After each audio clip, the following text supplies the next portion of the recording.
Here's how to get your very first mobile phone line in the US as a new immigrant or a visa holder.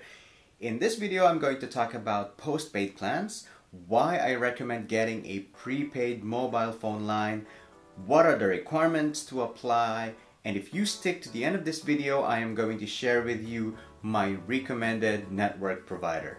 Mobile phones have become super important part of our lives. We use it for our work, we use it to buy groceries, we use it to book our transportation, and so much more. So as a new immigrant, I'm sure you need a mobile phone. So if you decide to go get a postpaid plan, the main difference really is that you pay for the service at the end of the month, and they are usually more expensive too.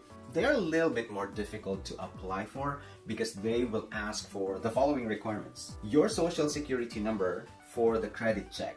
The network provider needs to know that you are a trustworthy credit user, meaning that you have a track record of paying your bills on time.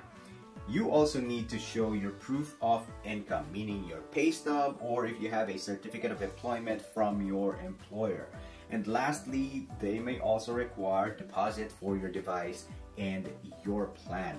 You will also need to show an ID, usually a driver's license would be good enough for that. And then you also need to show maybe like a proof of your address. So please take note of several things about your mobile phone. So you can buy a mobile phone and pay for it at 0% interest for about 2 years with the network provider. So for postpaid plans, mobile phones are usually locked into the network, meaning you cannot use it with any other network provider.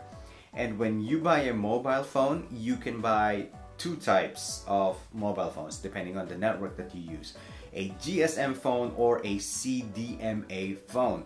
It's easier to get a GSM phone because you can get a SIM card that you will insert into your phone, and if you decide to transfer to a different network sometime in the future, that will be easier and you can still use that. You can actually buy a lot of mobile phones on eBay.com and they are cheap. To save money and not go through the hassle of applying for a postpaid plan, my recommendation is to get a prepaid mobile phone plan. It's less expensive and you get almost the same benefits. Let's compare the prepaid options between the big companies. As you can see, most of these options are similar. $35 monthly from Verizon with 15 gigabytes of data, $40 monthly from T-Mobile. AT&T's option is the cheapest one at $25 per month. But here is the rub. Here is the fine print. You need to have $300 and pay for 12 months of service up front. So even before you get the service, you need to pay $300. That's a lot of money up front. So if you decide to get a prepaid mobile phone plan, here are a few things to keep in mind. Check the signal coverage in your area. Ask around on Facebook. You can also use online tools to check coverage in your area by going to signalchecker.com. So here's my recommendation that costs $15 per month. Mint Mobile.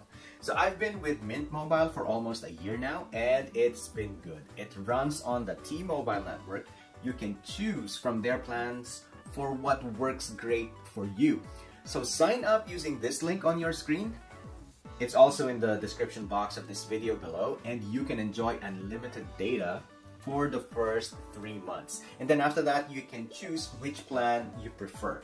You just need to pay for the first 3 months of service, and that's just $45. And when the 3 months is up, you can renew and choose the right plan for you. So I'm working on an in-depth video review of Mint Mobile. Don't forget to subscribe to be notified when that video becomes available.